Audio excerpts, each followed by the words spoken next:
करते हैं मध्य प्रदेश की, जहां रेत पर रार हो रही है।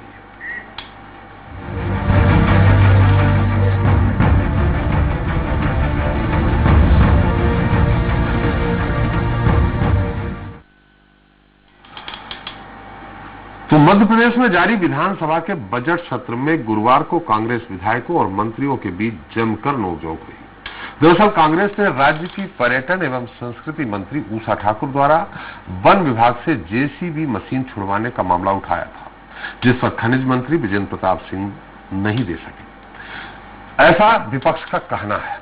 हालांकि सरकार का दावा है कि मध्य प्रदेश में माफियाओं के खिलाफ तेजी से अभियान चलाया जा रहा है, लेकिन इसके बाद भी कांग्रेस विधायक शांत नहीं हुए। साथ ही ये आरोप भी जड़ दिया गया कि रेत माफियाओं से सरकार की मिली भगत है। इसके बाद हंगामा करते हुए कांग्रेस विधायक सदन से वॉकआउट कर गए। चलिए, रेत पर सरकार और विपक्ष में जो रार है उसे लेकर चर्चा शुरू करें। उसके पहले देख लेते हैं रिपोर्ट।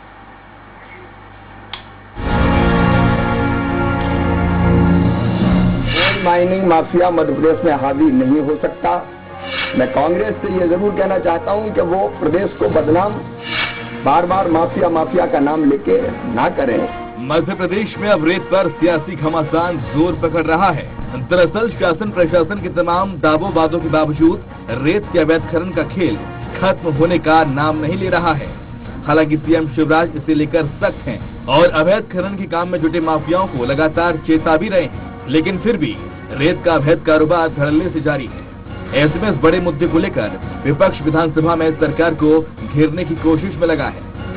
गुरुवार को सदन में रेत के अवैध उत्खनन का मामला न सिर्फ गूंजा, बल्कि इस पर जमकर हंगामा भी हुआ और कांग्रेस विधायक वॉकआउट तक कर गए। बता दें कि कांग्रेस विधायक आरिफ अकील ने ग्वालियर चंबल संभाग समेत प्रदेश में रेत उत्खनन का मामला उठाया।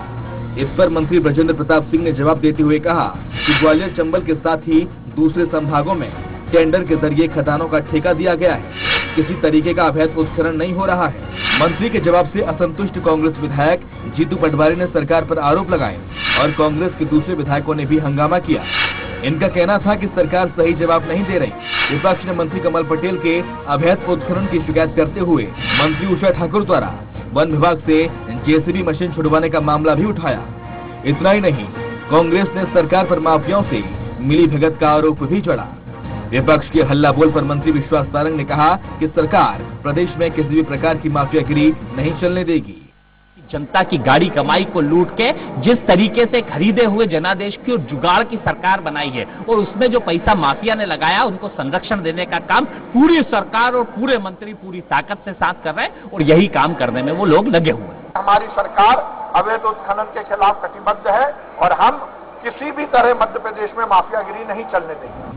सत्ता पक्ष और विपक्ष के बीच रेत पर रार है, लेकिन सवाल इस बात को लेकर है कि अगर प्रदेश में इसी तरह धड़ल्ले से रेत का अवैध कारोबार चलता रहेगा तो फिर रेत खदानों के संचालन में सरकार लोगों को रोजगार देने का जो सपना देख रही है और जिसका जिक्र बजट 2021-22 में भी है, वो सपना आखिर कैसे पूरा होगा? जनता अब इसका जवाब जानना चाहती है।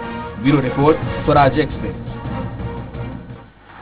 तो रेत पर रार इस मुद्दे पर चर्चा करने के हमारे साथ स्टूडियो मौजूद हैं बीजेपी विधायक हैं कमलेश जाटव जी। जाटव जी, आपका बहुत बहुत स्वागत है। कांग्रेस विधायक रविंद्र सिंह तोमर जी हैं। तोमर जी, आपका स्वागत है। और हमारे ग्वालियर चंबल की ब्यूरो चीफ विनोद शर्मा जी भी हमारे साथ हैं और हमारे विशेष संवाददाता निर्मल सिंह बैस भी हमारे साथ हैं।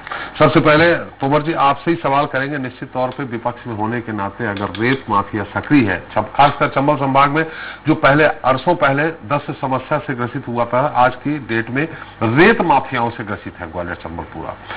आपकी सरकार रही है 15 साल, आपने कितना उन पे नकेल कसने का प्रयास किया? तोमर जी। 15 साल 15 महीने 15 महीने। मैं त्रिपाठी जी माफियाओं की जहां तक बात है, रेत माफिया जी, हमारे यहाँ चंबल का एरिया है जी, मुरैना का बड़ा भूभाग चंबल से जुड़ा हुआ है जी। और रेत माफिया इतना ज्यादा सक्रिय है, अगर आप राजघाट पे ही जाएंगे, राजघाट धौलपुर को जो निकलता है जी, जबकि वहां तमाम तरीके के दुहाई दी जाती है कि वो सेंचुरी का एरिया है, ये है, चंबल में घड़ियाल है, वहां नहीं रेत निकाल सकते जी। तो मुझे लगता है कि मैं एक दिन अभी हाल में ही निकला वहां से, मुश्किल से हुए होंगे 10-15 दिन जी।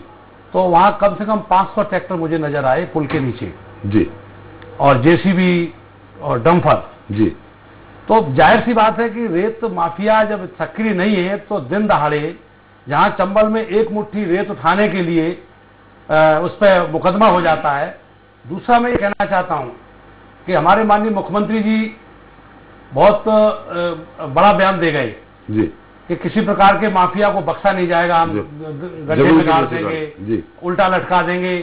तो मैं ये पूछ रहा हूं कि वहां जो रेत उत्खनन हो रहा है अवैध जी, तो उसमें तो हमें नहीं लगा कि मुरैना में कोई एक भी जो है उल्टा लटका दिया गया, कोई माफिया या गड्ढे में गाड़ दिया गया जी। दूसरा मैं ये कहना चाहता हूं जी कि कार्रवाई सरकार कर रही है, वो मानते हैं कि हम कार्रवाई कर रहे हैं जी, तो मेरा मानना है कि अवैध रेत उत्खनन जो किया गया है उस पर मैं एक सलाह देना चाहता हूं सरकार को कि अभी मुरैना में 3 करोड़ के लगभग का रेत जो है मिट्टी में मिला दिया गया, उसको अगर रास्तात करके कहीं ना कहीं सरकार उसको जो है वो उसका उपयोग कर लेती तो वो ज्यादा बेहतर होता, क्योंकि नदी से तो निकाल दिया गया था या तो वो वहीं डाल दिया जाता जाकर के, ये नुकसान हुआ। दूसरा मैं कह रहा हूं कि एक और काम है रेत के अलावा, मैं छोटी सी बात कर रहा हूं कि अभी तमाम भूमाफियाओं पे कार्रवाई हो रही है, तमाम भवन तोड़े जा रहे हैं, तमाम जो है बिल्डिंगें तोड़ी जा रही।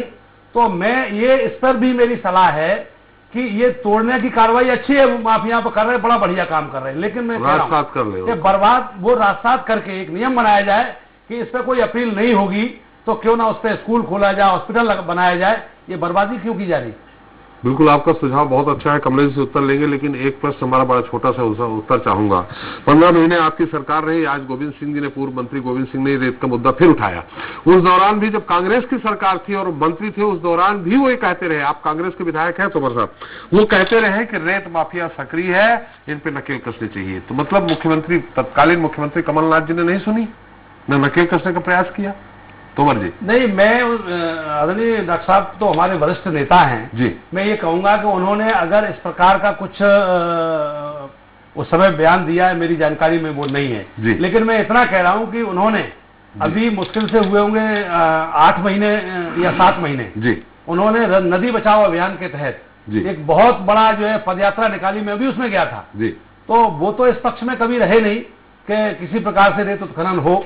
और रहा सवाल इसका कि अगर आप ये मान के चल रहे कि चंबल संभाग में माफिया बहुत बुरी तरह से सक्रिय है और उसमें भी सुप्रीम कोर्ट की एक गाइडलाइन है जी। सुप्रीम कोर्ट ने एक निर्देश जारी किया है कि जो माफिया अगर पकड़ा गया तो उस पर मुकदमा होना चाहिए जी। और आज तक बताइए एक भी मुकदमा हुआ हो। चलिए, कमलेश जी मुख्यमंत्री जी के बड़ा जबरदस्त बयान की माफियाओं को जमीन के नीचे गाड़ देंगे, और ऐसी स्थिति में भी जैसा अभी तोमर जी ने बताया कि अभी 10 दिन पहले ही निकले हैं, 50 ट्रैक्टर से भी ज्यादा वहां खड़े थे, जेसीबी मशीनें थी, उत्खनन हो रहा है। देखिए, एक अभिशाप सा बनता जा रहा है ग्वालियर चंबल में रेत खनन माफिया। तो इस अभिशाप से आखिर सरकार की अगर इच्छा शक्ति है, प्रशासन की इच्छा शक्ति है, तो इस अभिशाप से मुक्ति मिल सकती है। कमलेश जी, मैं बहुत बहुत बधाई और धन्यवाद देना चाहता हूं माननीय मुख्यमंत्री जी को जी। मैंने दोनों सरकार देखी है जी। मैं कांग्रेस की सरकार में भी जनता ने मुझे एमएलए बना के भेजा था, और आज मैं बीजेपी से भी एमएलए बना के जनता ने भेजा है जी। दोनों का मैंने रेत खनन का जो आरोप लगाए जा रहे हैं मैंने देखा है। जो आज हमारे माननीय मुख्यमंत्री पे विधानसभा में जिस तरह उठाया मुद्दा रेत वाला जी, मैं कांग्रेस के सभी भाइयों से पूछना चाहता हूं, एमएलए से जिनने उठाया उनसे पूछना चाहता हूं कि ये रेत खनन का जो ठेका हुआ था वो कांग्रेस के सरकार में हुआ था, और कांग्रेस के सरकार में होने के बाद में उसी को स्वीकृत किया है। न माननीय हमारे मुख्यमंत्री जी ने पुनः कोई टेंडर कराए, उन्हीं के कार्यकाल में ये टेंडर हुए हैं, उन्हीं के कार्यकाल में ये रेत का चल रहा है। और मैं तो अपनी तरफ से ये भी कहना चाहता हूं कि माननीय डॉक्टर साहब का कहना था, डॉक्टर गोविंद सिंह जी का कहना था कि रेत अवैध खनन हो रहे हैं। मैं जब भिंड में जब कांग्रेस की सरकार थी 15 माह, जब कांग्रेस की सरकार रही, माननीय कमलनाथ जी उस समय सीएम थे, सबसे ज्यादा अगर मुद्दा उठ रहे थे तो तो माननीय डॉक्टर साहब पे उठ रहे थे और डॉक्टर साहब भी उस समय कह रहे थे, तो डॉक्टर साहब ने उस समय क्यों नहीं रोक पाए? माननीय मुख्यमंत्री कमलनाथ जी उस समय जो मुद्दे उठ रहे थे कितने, मैं पूछना चाहता हूं अपने मेरे बड़े भाई तोमर साहब से मैं पूछना चाहता हूं कि जब कांग्रेस की सरकार थी, कांग्रेस की सरकार में कितने केस रजिस्टर्ड हुए रेत माफियाओं पे, ये बात मैं पूछना चाहता हूं। हमारे बड़े भाई है और मेरे बहुत नजदीक भी रहे हैं। डॉक्टर साहब, मैं आपसे पूछता हूं कि आपके अभी समय में कितने रजिस्टर्ड हो गए? एक साल आपकी लगभग सरकार पूरी हो गई। मैं एक साल से आप परिस्थितियां देख रहे थे, कोरोना की महामारी चल रही थी पूरे देश में और प्रदेश में, उसके बाद भी हमारे माननीय मुख्यमंत्री जी ने इन पे, चाहे वो दूध का प्रकरण हो, चाहे किसी नशीले पदार्थ का प्रकरण हो, चाहे वो मैं मान के चल रहा हूं दारू वाला हो, चाहे हमारे यहाँ मुरैना में गांजे वाला पकड़ा गया था 800। हम रेत की बात कर रहे हैं जाटो साहब। नहीं, मैं उसी पे आ रहा हूं, जो चल रहा था प्रकरण, उसी पे माननीय मुख्यमंत्री जी ने तत्काल एक्शन लिए और एक्शन लेके सभी पे कार्रवाई की। रेत पे भी मैं मुरैना में, हमारे माननीय विधायक जी कहना चाह रहे थे कि मुरैना में, मैं मुरैना की बात कर रहा हूं, मुरैना में रेत का जो उत्खनन चल रहा था उस पर पूरी कार्रवाई में लगे हुए हमारे माननीय मुख्यमंत्री जी। और अगर 15 माह की सरकार में भी आप देख लें, उस समय भी रेत के ट्रैक्टर धड़ल्ले से चल रहे थे और आज की सरकार अब उनको जाने दीजिए, वो गान केस हो गए, वो जा चुके हैं, अब आपकी सरकार है, आपकी सरकार को देना है कि रेत माफिया क्यों सक्रिय है। मैं अपने मुरैना में कहना चाह रहा हूं कि मुरैना में रेत माफिया बिल्कुल नहीं है। इस समय सभी लोगों पे कार्रवाई, कई ट्रैक्टर अभी 4 दिन पहले भी ट्रैक्टर मुरैना में राजसात हुए हैं, अंबा में भी राजसात हुए हैं, मेरे पोरसा विधानसभा में, मैं अपनी विधानसभा में कह रहा हूं कि 3 ट्रैक्टर राजसात हुए हैं और बिल्कुल कहीं नहीं है। कोई चोरी छिपे कर रहा होगा तो उस पर पूरे प्रशासन का ध्यान है और तुरंत अगर पकड़ा जाएगा तो उस पर कार्रवाई की जाएगी। जी बिल्कुल। हम विनोद आते हैं, वास्तविकता क्या है 15 महीने का कमलनाथ जी की सरकार में और अब 1 साल शिवराज जी की सरकार में, किस तरह रेत माफिया सक्रिय रहे, कैसे रहे, हम आपके पास आएंगे। लेकिन आज दिन भर की कार्रवाई में क्या हुआ, निर्मल जी आपसे पूछ रहे हैं, विधानसभा कार्रवाई में क्या रहा? अगर सत्ता पक्ष की मंत्री ही ये सवाल उठा रही हैं कि जेसीबी वापस दिलवा दी जाए उनकी और उस पे खनिज मंत्री जवाब न दे पाए, ये बड़ा गंभीर मुद्दा है। बिल्कुल सही कहा आपने, और ऐसा लगा बजट सत्र में पहली बार कि कांग्रेस जो है पहली बार दमदारी के साथ उसने विधानसभा में एंट्री मारी और अपना जो है दमखम वो दिखाया है। रेत खनन का ही मुद्दा रहा और इसमें सबसे पहले सतीश सिकरवार जो कि ग्वालियर से विधायक, उन्होंने मामला उठाया। उन्होंने ये पूछा खनिज मंत्री ब्रजेंद्र प्रताप सिंह से कि कितने जिलों में खनिज अधिकारी और कितने जिलों में प्रभारी अधिकारी हैं, तो उसका वो कोई खास संतोषजनक जवाब नहीं दे सके। उनका यह कहना था कि प्रशासनिक स्थिति के हिसाब से पदस्थापना की गई, जैसे कि आपने भी जिक्र किया, पर्यटन मंत्री के मामले में भी वो कोई संतोषजनक जवाब नहीं दे सके। और इसी बीच कांग्रेस के विधायक आरिफ अकील और सपा के विधायक जो है संजीव कुशवाहा, ये भी जो है इस बहस में कूद पड़े और फिर जो है अवैध उत्खनन को लेकर जमकर हंगामा हुआ और कांग्रेस ने जो है वॉकआउट कर दिया। और मैं आपको बताना चाहूंगा कि बाद में मीडिया से चर्चा में जो खनिज मंत्री हैं ब्रजेंद्र प्रताप सिंह, उन्होंने जो बताया उसके मुताबिक 2311 जेसीबी, पोकलेन और पनडुब्बी ये जब्त की गई हैं। साथ ही 2010 प्रकरण दर्ज किए गए हैं, 382 एफआईआर दर्ज की गई हैं और 26 में चालान पुटअप कर दिए गए हैं। तो ये बात बताती है, बिल्कुल ये बात बताती है मध्य प्रदेश में कि ग्वालियर, पूरे मध्य प्रदेश में। तो ये जो आंकड़े उन्होंने खुद खनिज मंत्री ने जो दिए हैं वो जाहिर करते हैं कि किस तरीके से पूरे प्रदेश में, खासकर नर्मदा बेल्ट में और ग्वालियर चंबल में रेत का उत्खनन किया जा रहा है अवैध। और जैसे कि आपने अभी जिक्र किया कि गाड़ देने से और ये जो तमाम माफिया खिलाफ कार्रवाई की जा रही है, तो मुझे लगता है जो माफिया शब्द है वो रेत माफिया के लिए कुछ अलग शब्द इस्तेमाल करना पड़ेगा, क्योंकि ये बीमारी इस कैटेगरी से बाहर नजर आती है। जी अब माफिया के अलावा और अपन ढूंढते हैं शब्द का, देशद्रोही भी शब्द कह सकते हैं। चलिए विनोद, अब आपसे वास्तविकता जानना चाह रहे हैं। आज यहाँ सदन में वॉकआउट हुआ, ये हम पिछले लंबे समय से, आज से नहीं पिछले 7-8 वर्षों से विधानसभा में जब भी कोई विधानसभा हमने देखी है, 2 दिन के लिए भी चली हो विधानसभा, 3 दिन के लिए चली हो, रेत का मुद्दा जरूर उठा है। अब ऐसी स्थिति में आपसे जानना चाह रहा हूं, लंबा नहीं जाइएगा, 15 महीने की कमलनाथ सरकार और 1 साल की शिवराज सरकार में क्या कोई अंतर देखने को मिला है? बहुत लंबा नहीं, थोड़ा संक्षेप में उत्तर चाहेंगे।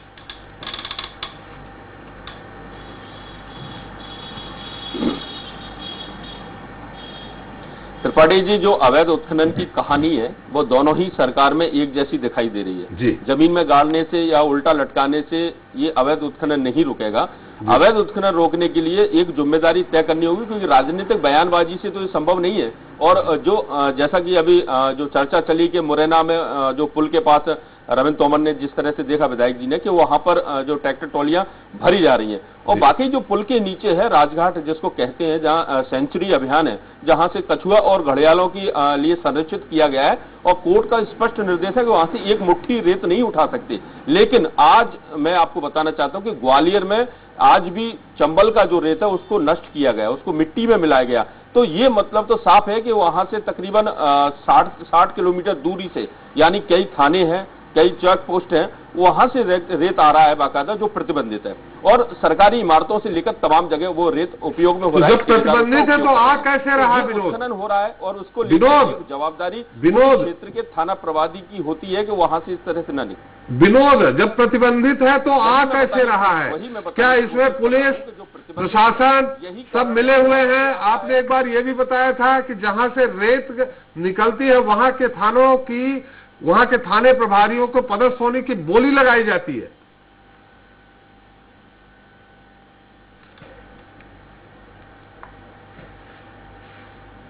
बिल्कुल, ग्वालियर चंबल संभाग में जैसे सराय छोला थाना है, दोनों माननीय बैठे हैं, उनको भी पता होगा। इसके अलावा जो भिंड के थाने है, रौन थाना है, अमाइन थाना है, फूप थाना है, अटेर थाना है, और ये ग्वालियर के जो भितरवार थाना है, डबरा थाना है, यहाँ लुहारी रेत खदान है। तो यहाँ के जो थाने हैं, यहाँ पर थाना प्रभारी पहुंचने के लिए एक मोटी रकम तो शुरुआत में देते ही हैं, और महीना भी वो देते हैं। तो महीना कौन को देते हैं ये सब स्पष्ट है कि जो सत्ताधारी लोग होते हैं, जो उनकी पोस्टिंग कराते हैं, उनको सब कुछ पहुंचता है, और इसीलिए वो पैसा देते हैं कि उनके क्षेत्र में कारोबार चलता रहे।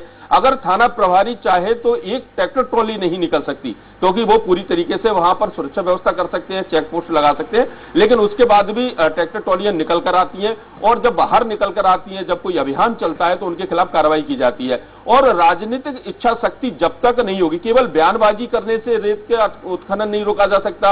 आपको याद होगा कि जिस समय चुनाव हुए थे 2018 में, उस समय ज्योतिरादित्य सिंधिया जी ने खुद कहा था कि वो एक भी रेत जो अवैध है उसको उत्खनन नहीं होने देंगे। वह भी चलता रहा। अभी जिस तरह से मुख्यमंत्री शिवराज सिंह चौहान ने कहा कि वो जमीन में गाड़ देंगे या उल्टा लटका देंगे, उसके बाद भी अवैध उत्खनन चल रहा है। लगातार रोज पकड़े जा रहे हैं ट्रैक्टर ट्रॉलियां, और ये ट्रैक्टर ट्रॉलियां वहां से नहीं पकड़े जा रहे जहां से अवैध उत्खनन हो रहा है, वहां उनकी पूरी सेटिंग है। ये वहां पकड़े जाते हैं जहां कोई सेटिंग नहीं होती है, और जब उनको आते हैं तो उनको पकड़ लिया जाता है। या तो कलेक्टर अपने स्तर पर कोई बड़ी कार्रवाई करते हैं तब पकड़े में आते हैं। इसमें माइनिंग विभाग से लेकर जो संबंधित थाना प्रभारी होते हैं उनकी पूरी मिलीभगत होती है, और उनकी जिम्मेदारी अगर तय कर दी जाएगी और उनको ये कहा जाएगा कि अगर आपके क्षेत्र से कोई एक भी ट्रैक्टर ट्रॉली निकली तो उनको सस्पेंड या किसी तरह की उनके खिलाफ कार्रवाई हो, तो कहीं ना कहीं इस पर अंकुश लग सकता है, क्योंकि उनको सब कुछ पता है किसके ट्रैक्टर हैं, कौन है, कहां ले जाता है विरोध। और इसके साथ ये भी उन्हें भी पता है, अभी सतीश सिकरवार ने जिस तरह से आज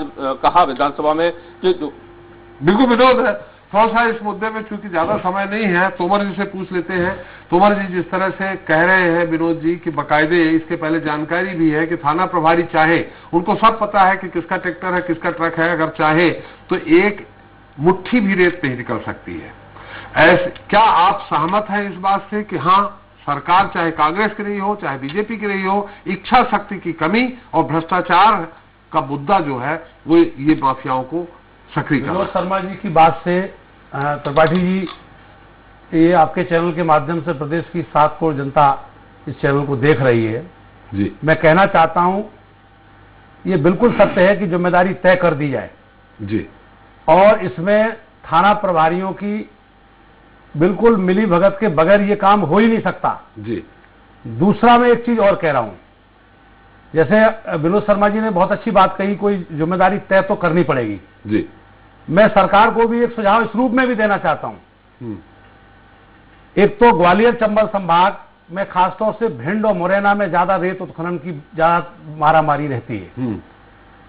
इन दोनों जिलों में चंबल मानपुर के, इंदौर के मानपुर से शुरू होकर के उत्तर प्रदेश मध्य प्रदेश के रास्ते, उसमें श्योपुर, मुरैना, भिंड और उत्तर प्रदेश के जालौन पे जाके खत्म होती है। 38,000 वर्ग किलोमीटर एरिया है चंबल का। मेरा उसके पीछे ये जो मेरा सोच है वो ये है कि 38,000 वर्ग किलोमीटर एरिया के अंदर पहले ये चर्चा आती रही मीडिया के माध्यम से, माउस मीडिया के माध्यम से, कि चंबल में डाकू और बदमाश रहते हैं। मैं इस बात का खंडन करता हूं आपके चैनल के माध्यम से आज कि चंबल में कभी कोई डाकू और बदमाश नहीं हुआ है। चंबल में जिसके साथ अन्याय हुआ है, अन्याय के खिलाफ बगावत करके बागी जीवन जीना स्वीकार किया है, तो बागी तो कह सकते हैं, डाकू और बदमाश नहीं कह सकते। दूसरा, मैं सोचता हूं उस समय परिस्थितियां ये थी, मैं 15 साल, मैं 1 मिनट का समय लूंगा, 15 वर्ष से भारतीय जनता पार्टी की सरकार है जी। मैं ये कहना चाहता हूं कि तमाम बार आदरणीय मुख्यमंत्री जी ने, शिवराज सिंह जी ने इन्वेस्टर मीट की ग्वालियर में और ये कहा कि हम यहां रोजगार देंगे। मैं कह रहा हूं कि 38,000 वर्ग किलोमीटर एरिया में हजारों एकड़ भूमि बेकार पड़ी हुई है, उसका समतलीकरण होकर के इस समय अगर वहां इंडस्ट्री लग जाती तो ये वहां नौजवान जो बेरोजगार है उसको रोजगार मिल जाता। मैं और कह रहा हूं कि इसके बाद भी अगर अवैध उत्खनन रोकने की पूरी तरह से मंशा है सरकार की, तो एक और रास्ता है अभी तत्काल, जब तक वो इंडस्ट्री का काम नहीं कर पा रहे, नहीं लगा पा रहे या अपनी जिम्मेदारी तय नहीं कर पा रहे, तो पूरे मुरैना जिले में कम से कम ऐसे 10 घाट हैं जिनको वैध उत्खनन के लिए, वैध रेत निकालने के लिए खदानें तैयार कर दी हैं, तो कम से कम 400-500 करोड़ रुपया राजस्व भी आ सकता है। और उससे ये होगा, मैं वो ये कहेंगे इसके पीछे कि वहां सेंचुरी का एरिया है, घड़ियाल का एरिया। मैं कह रहा हूं कि ये नदियों का ये रूप रहता है कि जब बरसात होती है तो रेत जितना निकलेगा उतना जो है उसको भरा जा सकता है, लेकिन राजस्व ईमानदारी से आ सकता है।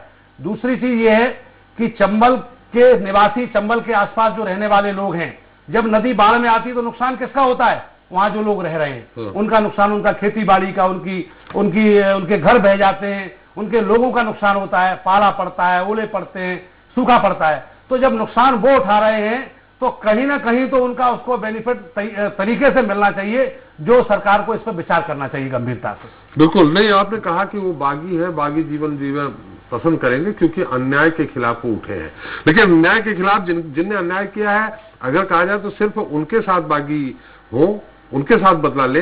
जो आम लोगों को भी फिर वो अपहरण फिरौती सब करने लगते हैं तो वो बागी नहीं। इस विषय पर तो मैं कहूंगा, डाकू बदमाश इस विषय पर मैं एक आपको एग्जांपल दे सकता हूं, अगर 1 मिनट का समय दें आप। जी।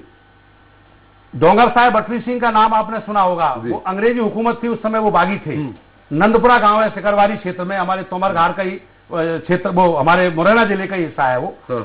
तो उस समय वो एक अंग्रेज अफसर को लगाया गया इस बात के लिए कि डोंगर साहब बटवी सिंह को जिंदा और मुर्दा लाने के लिए उस समय मद्दा के जमाने में 1 लाख रुपए का इनाम दिया गया। 1 लाख इनाम का घोषित था। उस समय ये राजघाट वाली जो सड़क थी आगरा से जो ग्वालियर आती है, वो कंक्रीट की रोड थी, जैसा कि हमारे एक पूर्वज से मेरी चर्चा हुई इस विषय में।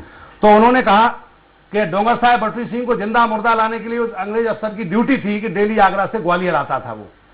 तो एक दिन उन्होंने विचार किया कि अंग्रेज अफसर को सबक सिखाना है, तो वो राजघाट के समीप वहां खड़े हो गए और अपने जो साथी थे उनको जंगल में थोड़ा हट करके 20 कदम 50 कदम झाड़ियों में छिपा दिया, उनके साथी थे, और वो वहां छुप गए। जैसे ही वो कार आई, वो कमांडर गाड़ी वगैरह उस समय जो साधन थे, जैसे ही वो आए तो वो डोंगर साहब बटवी सिंह चिल्लाने लगे, डोंगर साहब ने लूट लिया, डोंगर साहब ने लूट लिया। जैसे ही वो गाड़ी आई अंग्रेज अफसर की, तो वो गाड़ी एकदम रोकी और ये कहा किधर गया। जैसे ही किधर गया तो उन्होंने इशारा किया इधर गया, जहां उनके साथी छुपे हुए थे। 20 कदम आगे बढ़ने के बाद उन्होंने सीटी बजाई तो वो सारे अपने खड़े हो गए।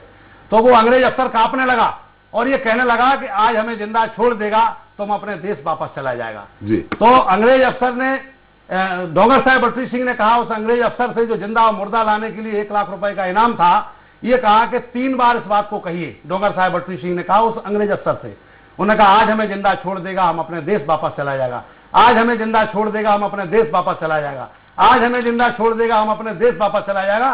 तो मैं पूछना चाहता हूं इस चैनल के माध्यम से कि इनको क्या कहेंगे, डाकू बदमाश कहेंगे या ये जो जाने दुश्मन उसको केवल 3 बार कहने पे छोड़ दिया, बरी कर दिया, इसको डाकू और बदमाश नहीं कह सकते। चलिए वो कहीं और इतिहास में चले गए।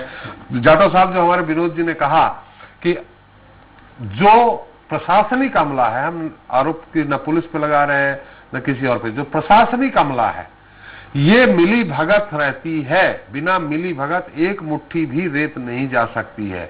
ऐसे में ये सुझाव अगर रविंद्र तोमर जी दे रहे हैं कि वैध कर दिया जाए तो राजस्व आए, देखिए रेत तो जा ही रही है।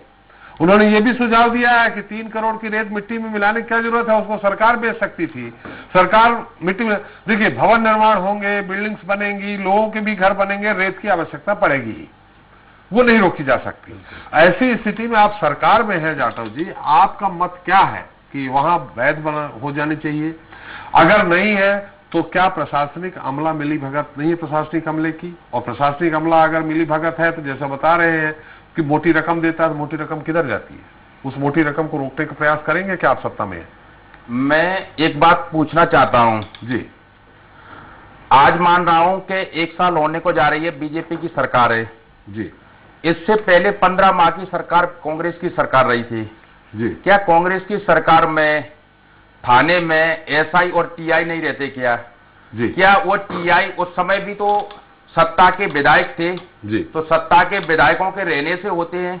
ये आरोप जो पैसे वाले लगाए जा रहे हैं बिल्कुल झूठ है जी। प्रशासन बैठा है, मैं इस बात में कह सकता हूं कि प्रशासन कोई गलती कर रहा है उस पर शासन का बिल्कुल ध्यान है और उस पर पूरी निगरानी रखी जाएगी। और 1 साल की सरकार में माननीय हमारे मुख्यमंत्री जी का सख्त आदेश है जी। अभी माननीय विधायक जी का भी कहना था तोमर साहब का कि मार देंगे तोड़ देंगे, बिल्कुल ऐसी कहीं कोई बात नहीं है। माननीय हमारे मुख्यमंत्री जी का कहना है कि गलत काम बिल्कुल स्वीकार नहीं करेंगे। इस तरह का अवैध जो उत्खनन हो रहा है उस पर पूरा प्रयास है सरकार का कि रोकेंगे। और मैं माननीय विधायक जी को इस बात पे बहुत बधाई देना चाहता हूं और पूरी हमारी सरकार भी इस पे विचार कर रही है कि चंबल में जो रेत का उत्खनन जो होता है उस उत्खनन को इसमें मैं भी स्वीकार कर रहा हूं। और मैं भी माननीय मुख्यमंत्री जी से इस बात पे मिला था तो माननीय मुख्यमंत्री जी का कहना था कि चंबल हमारी सेंचुरी घड़ियाल के वजह से रेत वहां से अपन नहीं उठा सकते, पर उसकी रेंज बनाई हुई है 1 किलोमीटर या 2 किलोमीटर, उसको हटके जो खेतों का वहां उस पर जरूर विचार चल रहा है और विचार चल के इस प्रक्रिया पे चलेगा और वहां बिल्कुल इस पे कार्रवाई होगी। और मान के चलते अपन भिंड और अपन ग्वालियर, तो भिंड और ग्वालियर में जो रेत का जो उत्खनन चल रहा है उस चीज को अपन उत्खनन नहीं कहेंगे ना अवैध कहेंगे, क्योंकि कांग्रेस की सरकार में वो टेंडर हुआ था और कांग्रेस निरस्त करवा दीजिए ना आप दूसरी टेंडर निरस्त अपन कराएंगे तो उसका एक माने आने वाला वो प्रक्रिया है वो धीरे धीरे प्रक्रिया चलेगी। उनका भी एक माने उनने अपना जो एग्रीमेंट होता है वो एग्रीमेंट हुआ है उनका, तो समय अवधि सारी चीजें जो नियम कानून बने थे वो कांग्रेस की सरकार में बने हैं और उसको अपन अवैध नहीं कहेंगे। और जहां अवैध हो रहा है वहां पूरे हमारे माननीय मुख्यमंत्री जी लगे हुए हैं और लोगों पे कार्रवाई भी हो रही है, ये मैं बिल्कुल सिद्ध है। और आप इस बात पे देख भी रहे होंगे कि 1 साल में कितने लोगों पे रजिस्टर्ड केस हुए हैं और इसी तरह से कार्रवाई बिल्कुल होगी। इस चीज का मैं बिल्कुल अपनी तरफ से। हमारा समय भी समाप्त हो गया है। निर्मल, क्या कल भी इस मुद्दे को लेकर हंगामा होगा विधानसभा में? कल विधानसभा देखिए, कल तो क्योंकि लगता नहीं कि इस मुद्दे पे ही हंगामा होगा, क्योंकि कल जो है दूसरे मुद्दे भी कांग्रेस पकड़ सकती है, तो इस बारे में तो कहना मुश्किल है कि कल भी इसको मुद्दे को रेस कर सकती है कांग्रेस। यदि कोई रणनीति बनी अगर इसी मुद्दे को ज्यादा घेरने की तो ये संभव है। बहुत बहुत धन्यवाद तोमर जी आपका, हमारे साथ चर्चा में शरीक हुए। जाटव जी आपका, विनोद आपका और निर्मल आपका जी। तो मध्य प्रदेश में राजस्व वृद्धि के उद्देश्य से नवीन रेत नीति के अंतर्गत ई टेंडर प्रक्रिया से खदान आवंटन की पारदर्शी व्यवस्था संचालित की जा रही है, ऐसा सरकार का कथन है। इतना ही, सरकार का यह भी कहना है कि रेत खदानों के संचालन से रोजगार के न सिर्फ अवसर पैदा होंगे बल्कि निर्माण कार्यों के लिए रेत की उपलब्धता सुलभ होगी। लेकिन गुरुवार को विधानसभा में जिस तरह से विपक्ष ने सवाल उठाए उसे देखकर लगता नहीं कि सरकार का जो सपना है वो जल्द पूरा हो पाएगा। इसी साथ जनता मांगे जवाब में इतना ही। नमस्कार।